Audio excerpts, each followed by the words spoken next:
नमस्कार सर्वांना, स्वागत आहे सर्वांचं माझ्या यूट्यूब चॅनलमध्ये।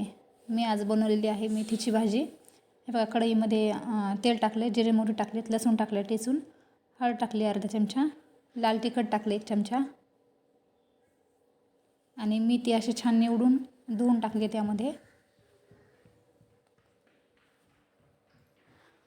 मेथी आणि मुगाची डाळ मी अर्धा तास अशी भिजवत ठेवली होती। ते मेथी मुगाची डाळ पण टाकली मेथीमध्ये, छान अशी परतून घेतली। मीठ टाकायचं चवीनुसार, छान अशी हलवून घ्यायची। शेंगदाण्याचं कूट पण टाकून घेतलं मी 1 चमचा आणि छान अशी भाजी शिजू द्यायची 5 मिनिट। व्हिडिओ कसा वाटला नक्की कमेंट करून सांगा, लाईक करा, शेअर करा, सबस्क्राईब करा। खूप छान लागते अशा पद्धतीने केलेली भाजी। नक्की ट्राय करून बघा। धन्यवाद।